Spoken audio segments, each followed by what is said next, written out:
히브리서 7장 22절부터 28절까지 히브리서 7장 22절부터 28절까지 우리 같이 한 목소리로 봉독하겠습니다. 이와 같이 예수는 더 좋은 언약의 보증이 되셨느니라.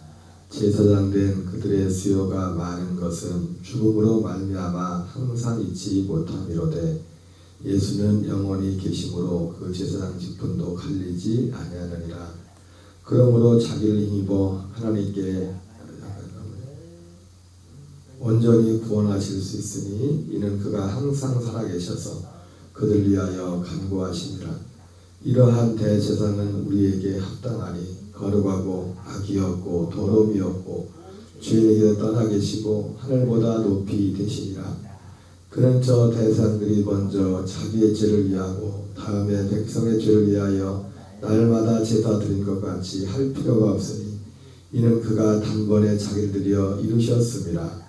율법은 약점을 가진 사람들을 제사장으로 세웠거니와 율법 위에 하신 맹세의 말씀은 영원히 온전하게 되신 아들을 세우셨느니라.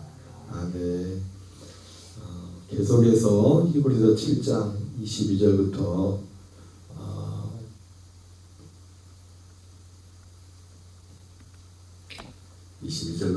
28절까지 말씀을 중심으로 우리에게 합당한 대제사장 예수라는 제목으로 계속 말씀을 전하도록 하겠습니다.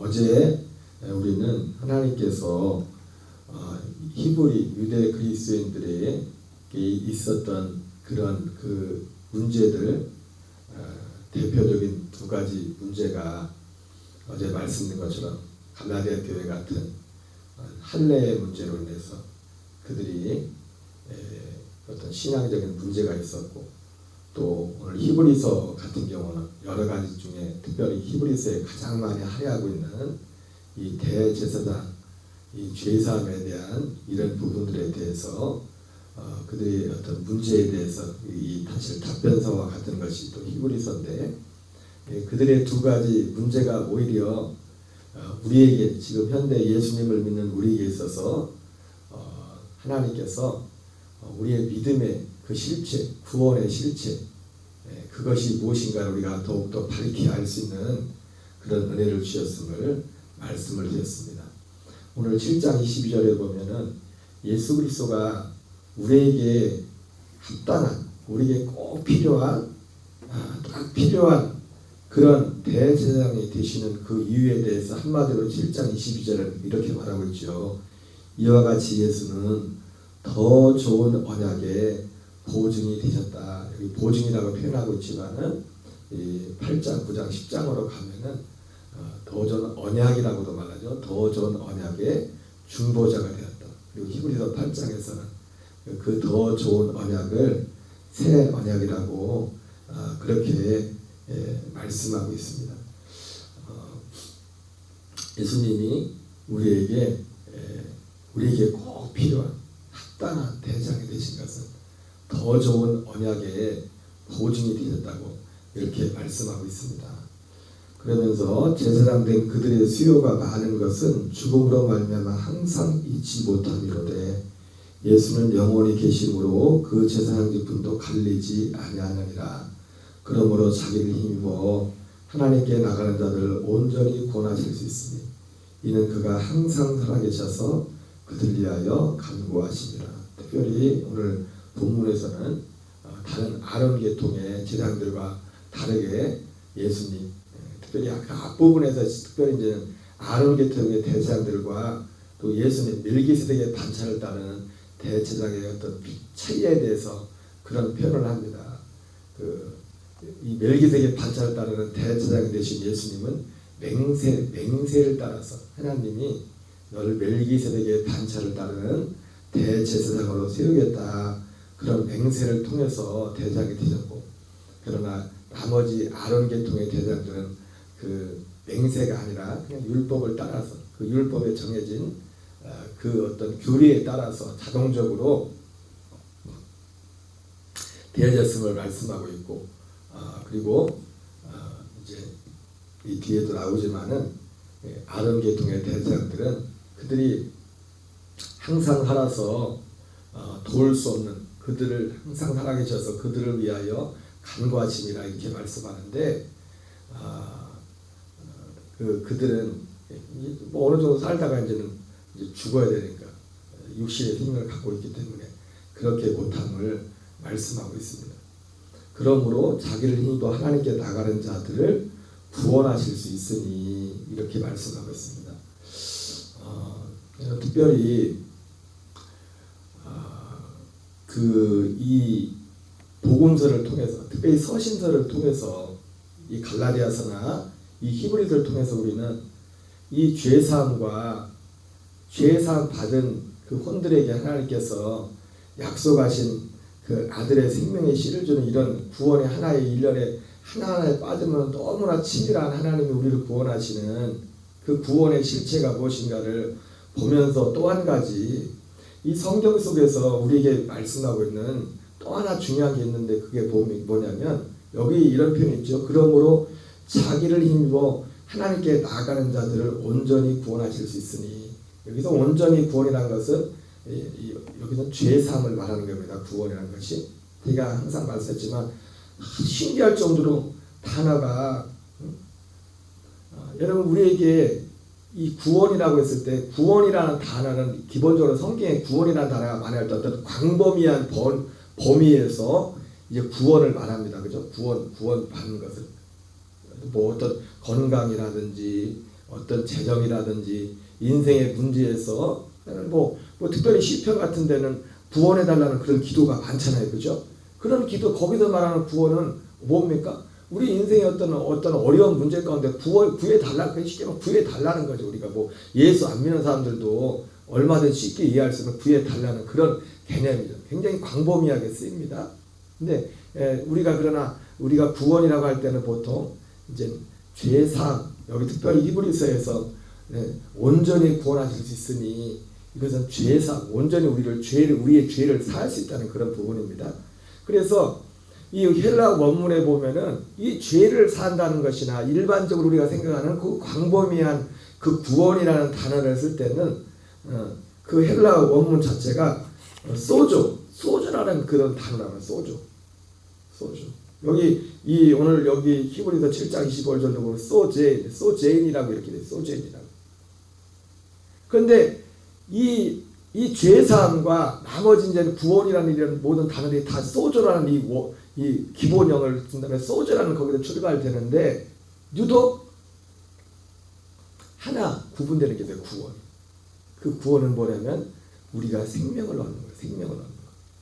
생명. 그래서 히브리서 9장 28절에 보면은 이와 같이 그리스도께서도 많은 사람의 죄를 담당하시려고 단번에 들이신 바 되셨고 구원에 이르기 위하여 자기를 바라는 자들에게 두 번째 나타나시리라 할 때 거기서 말하는 구원은 뭐냐면 소테리아.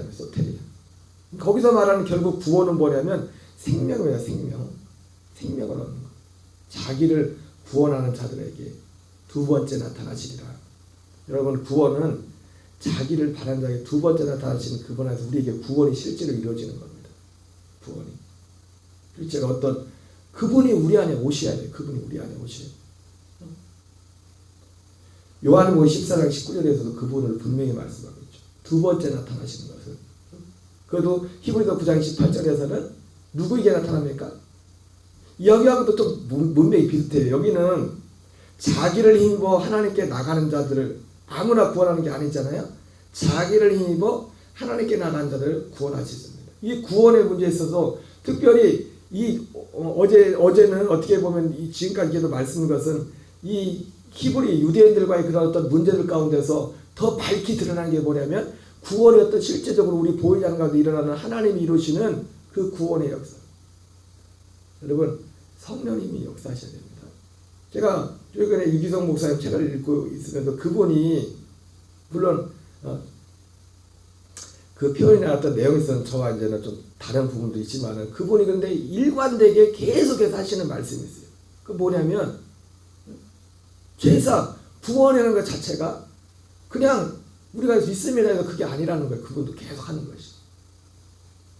분명히 그분도 계속 얘기하는 게 뭐냐면 성령에 대해서요. 성령에 대해서. 어떤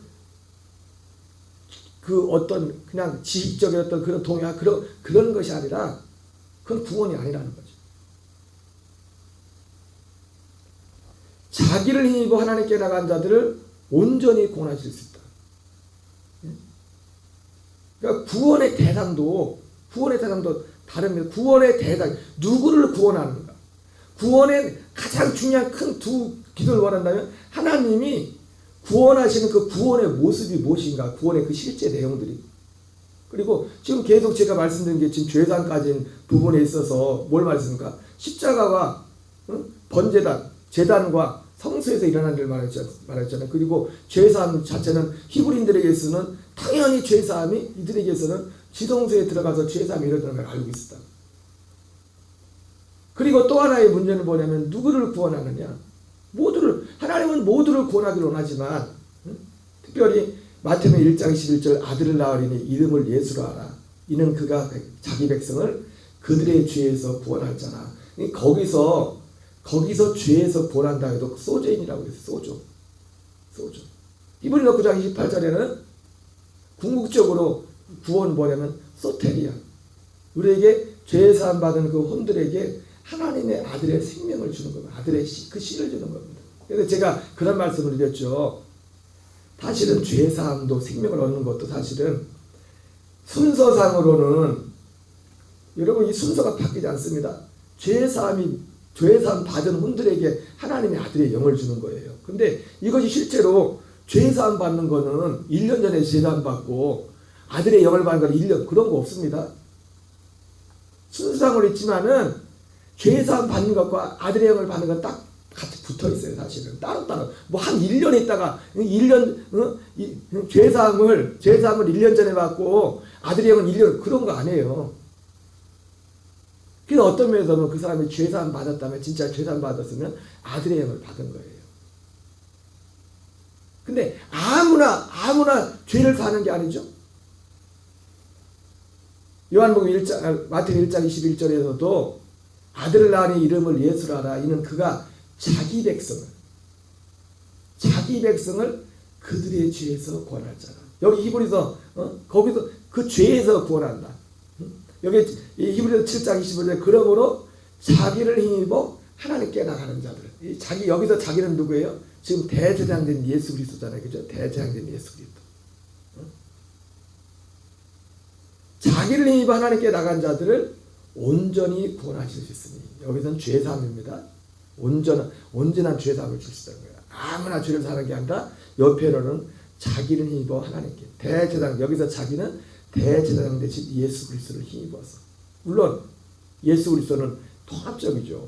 우리의 제물 되시고 대제사장 되시고 약속의 날 십자가에 죽으시고 부활하신 성경대로 죽으시고 성경대로 사흘 만에 다시 일어나신 이 예수 그리스도를 힘입어. 그래서 하나의 큰 흐름 중에 하나는 뭐냐면 일관되게 예수님도 어디를 갈 때마다 그런 표현을 많이 했잖아요. 특별히 이방인들이 왔을 때 물론 하나님의 뜻은 하나님의 구원에 대한 이제 예수님 오신 후에 헬라인이나 이방인이나 아무나 차별이 없습니다. 예수님이 십자가를 통해서 에베소에 나온 것처럼 이 벽을 완전히 다 허물어버렸다고요. 그 벽을 허물어버렸다고 했다고. 이 헬라인과 이방인과 유대인이 하나로 나갈 수 있는 그 길을 십자가를 통해서 열었다고 예수님께서 말씀하고 있어요. 여러분 어쨌든 예수님의 십자가 없이는 구원이 없습니다. 십자가 없이 구원이 없지만은 주님의 구원이 이루어지는 것은 십자가에서 구원이 이루어지는 게 아니에요. 성경이 분명히 말씀하고 있단 말이에요. 자기를 바라는 자들에게 두 번째 나타나신다.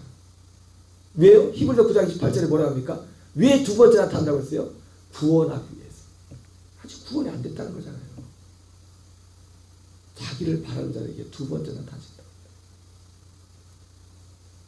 이런 것들 하나하나가 왜 이렇게 중요하냐면은 이러한 어떤 믿음의 이런 지식이 우리의 삶 속에서 제가 레위기 11장 말씀을 했지만 우리가 쪽발이 되게 하고 이것이 분명히 구분이 돼야만 우리가 거듭난 하나님의 아들들이 그리스도의 그 생명으로 살아가는 그 근원이 여기서부터 시작되는 겁니다. 로마서 10장에 유대인들이 열심히 있었지만 그들의 열심이 그들을 구원하지 못했다고 했죠. 예. 근데 거기서 말하는 그 구원이라는 건 단지 우리가 천국 가는, 천국 지옥 가는, 죽어도 천국 지옥 가는, 결국 그 구원까지도 연결되겠지만은 우리가 정말 구원을 이루어가는 것. 우리가 구원을 이루어가는 게 뭡니까? 예, 모든 범사의 삶 가운데서 옛사람을 벗어버리고 사도 바울이 구원을 이루어가는 걸 사도 바울이 본을 보여줘. 구원을 이루어가는 것이 무엇인지. 그저 대표적인 구절 중에 하나가 고린도 4장 10절 11절에 나오는 것처럼 항상 자기 자신을 죽음에 넘겨주고 예수 그리스도니까 생명이 드러나게 하는 것. 이게 구원을 이루어가는 거예요. 구원이 나타나는 거. 그러니까 이 구원을 나타남에 있어서 올바른 로마서 10장에 말씀하는 올바른 지식이 없이는 이 올바른 지식이 있어야 우리의 삶 속에서 온전한 구원을 이뤄갈 수 있음을 또한 말씀해주고 있는 것입니다. 어쨌든 두 가지 내용 중에 하나는 이 서신서와 이런 것들을 통해서 이런 문제되는 것들을 통해서 하나님이 우리에게 행하시는 그 구원의 실제 내용이 무엇인지를 성경을 통해서 오히려 우리에게 더 명확하게 계시되는 그런 그 동기가 되었고 또 하나는 이 속에서 끊임없이 흐르는 게 뭐냐면 하나님이 구원하는데 모두를 구원하기 그러면 모두를 그냥 무조건 구원한다는 게 아니에요. 마태복음 1장 11절에는 자기 백성을 그들의 죄에서 구원할 것이라고 했어요. 그러면 자기 백성이 누굽니까? 자기 백성이 로마서 9장 6절부터 9절에 나오는 말씀처럼 기본적으로 볼 때는 이방인들 입장에서 볼 때는 자기 백성이 누구예요? 유대인들이겠죠, 그죠? 그러나 이방인들 입장에서 볼 때는 맞아요, 그 말도 맞지만 그래서 실제로 예수님께서 이 땅에 처음에 육을 입고 오셨을 때 이방인들이 와서 문제를 가지고 왔을 때 예수님의 매몰장에 특별히 마태복음에는 그런 내용들이 많이 나오죠. 특별히 마태복음 자체가 유대인들을 대상으로 쓰여진 것이기 때문에도 그렇지만 어떤 기본적으로 유대인들과 이방인들에 대해서 어떤 구별을 두는 그런 모습들이 나옵니다. 구별을 두는 것 같지만 그럼에도 불구하고 결국은 구별을 두지 않아요. 왜? 예수님이 이방인 특히 수레버리 여행 같은 사람이 와가지고 예수님한테 자기의 딸을 이제 고쳐달라고 할 때 나는 처음에 예수님이 거부했던 게 뭡니까? 나는 이스라엘의 잃어버린 양녀에게는 보내심을 받지 않았다. 계속 그런 것들이 흐름이 이어집니다. 그럼에도 불구하고 그 수레버리 여행과 같이 또 다른 이방인 많이 나오진 않지만 이방인들이 예수님을 향해서 믿음을 보일 때 예수님이 그들의 믿음을 인정해 주죠. 그 속에서 예수님이 결국은 헬라인이나 이방인이나 다 이제 차별이 없는데 로마서 9장 6절에 나오는 것처럼 특별히 자기 백성이 누구인가에 대해서 로마서 9장 6절에서 말하죠. 이스라엘에서 난 자가 다 이스라엘이 아니요 아브라함의 씨가 다 아브라함의 씨가 아니라. 그러니까 예수님께서 이 땅에 오셔가지고 이방인들이 예수님께 도움을 요청할 때 내가 이스라엘 외에 보내심을 받지 않았다고 했을 때 이방인들이 느낄 때 입장에서 듣는 그런 그 뉘앙스 뭡니까? 왜? 이스라엘 말 그대로 혈통적으로 이스라엘 아브라함의 자손 그걸 말했단 말이에요. 그런데 성경은 결과적으로 뭐예요? 결과적으로 예수님도 그들의 이방인들의 그 믿음을 받잖아요. 이방인들의 믿음을 받아주지 않습니까? 결국은 로마서 9장 6절부터 9절에 나온 것처럼 이스라엘이라는 자가 다 이스라엘이 아니요 아브라함의 씨가 다 아브라함의 씨가 아니라 오직 약속의 자녀가 씨로김을 받으리라는 것이니 하나님이 모두를 구원하는 것이 아니라 이 약속을 믿는 자들을 그 믿는 믿음을 주님이 구원하신다고 말씀하였고 로마서 4장에서 특별히 4장 3절이나 4장 11절에서도 그 부분을 분명하게 말씀하고 있습니다. 그러므로 자기를 힘입어 하나님께 나간 자들을 온전히 구원하실 수 있으니 이는 그가 항상 살아계셔서 그들을 위하여 간구하시리라. 이러한 대제사장은 우리에게 합당하니 거룩하고 악이 없고 더러움이 없고 죄인에게도 떠나 계시고 하늘보다 높이 계시니라. 그는 저 대제사장들이 먼저 자기 죄를 위하고 다음에 백성의 죄를 위하여 날마다 제사 드리는 것과 같이 할 필요가 없으니 이는 그가 단번에 자기를 드려 이루셨습니다. 율법은 약점을 가진 사람들을 제사장으로 세웠거니와 율법에 하신 맹세의 말씀은 영원히 온전하게 되신 아들을 세우셨느니라. 오늘 이 멜기세덱의 반차를 따르는 지금 8장에도 계속 또 이어질 겁니다. 다 이어질 거지만은 특별히 그 앞에 9장 22절에서 우리에게 이러한 대제사장이 필요한데, 이러한 대제사장이 이 죄를 사함에 있어서도 이러한 대제사장이 필요하지만은 이런 대제사장은 더 좋은 언약의 중보자가 된다고 했어요. 더 좋은 언약의 중보자가. 여러분, 이런 것들 하나하나가 우리의 삶 속에 온전히 올바른 지식과 믿음이 될 때 우리가 정말 주님이 원하시는 두렵고 떨림으로 너희가 구원을 이루어가라 말했던 거죠. 그 바울이, 우리의 믿음의 선배 바울이 삶 속에서 그가 고린도후서 5장 16절 17절에 그 16절 17절에 보면 그가 쪽발이 된 그의 삶을 보여줘. 쪽발, 굽이 갈라진. 그 굽이 분명하게 갈라졌다고요. 거듭나서 굽이 옛사람과 새사람의 그 굽이 분명히 율법과, 우리가 소위 말 율법과 복음이라는 것이 굽이 딱 분명히 갈라졌고, 그 기반 위에서 히브리서 4장 10절 11절은 어떻게 보면 대세김질이죠. 대세김질. 항상 자기 자신을 죽음에 넘겨줘 예수 그리스도의 생명이 우리 가운데 나타나게 하려 합니다. 하나님의 나라는 볼 수 있게 임하는 것이 아니요, 보이지 않게 임하는, 이렇게 임하는 겁니다. 주님이 우리에게 실제 우리의 구원이 되려면, 여러분 뭐든지 그렇습니다. 이 구원은 자기를 바라는 자들, 이 구원을 바라는 자들에게 주님이 주신다고 했어요. 히브리서 9장 18절에 세상은 너희를 보지 못할 것이나 너희는 나를 볼 것이다. 요한복음 14장 19절에 말씀해서 그날은 주님이 다시 온다는 거죠. 조금 있으면 내가 다시 오는데, 바로 그 이러한 하나님께서 약속하신 이 약속들 하나하나를 우리가 정말 밭에 감춘 보와 같이 소중히 여기고 우리 이 안에서 우리가 승리하는 저와 여러분 되시기를 주의 이름으로 축원합니다. 주기도문을 마치겠습니다. 하늘에 계신 우리 아버지여, 이름이 거룩히 여김을 받으시오며 나라 임하옵시며 뜻이 하늘에서 이루어진 것 같이 땅에서 이루어지이다. 오늘날 우리에게 일용할 양식을 주옵시고 우리가 우리에게 죄 지은 자를 사하여 준 것 같이 우리의 죄를 사하여 주옵시고 우리를 시험에 들게 하지 마옵시며 다만 악에서 구하옵소서. 대개 나라와 권세와 영광이 아버지께 영원히 싸움나이다. 아멘. 주여.